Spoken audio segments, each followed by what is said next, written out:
Tonight in Washington, D.C., a vigil for the victims of the midair collision between a passenger plane and an Army helicopter as people in Boston and around the nation mark 1 week since the tragedy above the Potomac. And tonight's tribute comes with an update that is hard to stomach. All 67 victims have now been recovered. It's the closure that these families so desperately deserve, but it's also another reminder of all the people who won't be coming back home. Tonight, we know another tribute to those victims is coming soon. The Legacy on Ice benefit event will take place on March 2nd at the Capital One Arena in downtown Washington. It will honor 28 members of the figure skating community who were killed in the collision. That includes members of the Skating Club of Boston who are set to participate in the event. As for what's next in the NTSB investigation, wreckage from the American Airlines jet is mostly out of the water.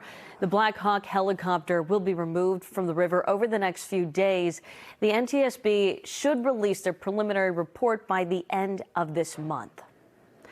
A figure skating tribute will take place in Washington, D.C. in early March to support victims of the midair collision and crash outside Ronald Reagan International Airport. Organizers on Wednesday announcing the Legacy on Ice benefit event. It's scheduled for March 2nd at the Capitol. Yeah, now the crash is renewing questions about staffing at our nation's airports all across the country, all about air traffic controllers. NBC 10's investigator Ryan Kath is joining us in studio. He's got a closer look at the situation at Logan Airport. Yeah, Colton, Priscilla, air traffic controllers play such an essential role in making sure planes safely take off and land at airports.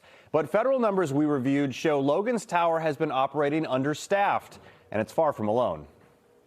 We do not have enough air traffic controllers right now. That's Kevin Curtis, the top air traffic controller union official in New England, on staffing levels at Logan and airports around the country.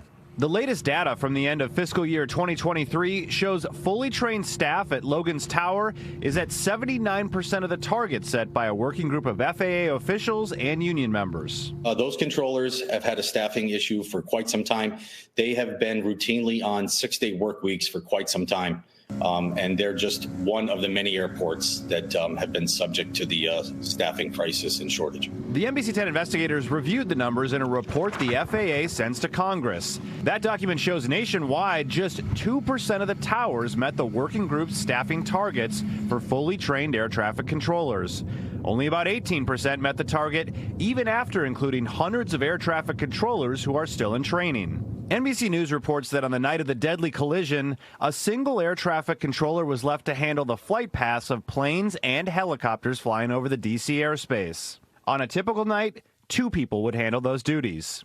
It's still unclear if that played any role in the collision, but the FAA report shows staffing at Reagan's Tower hovered at just 63% of the target, at what's described as one of the nation's busiest runways. What is the message you want to convey to the flying public? You are in great hands. Our workforce is the best in the world at what they do. The flying public should not hesitate or even be concerned about flying because controllers go through a rigorous training process. We're always monitoring the configuration to make sure that things remain safe.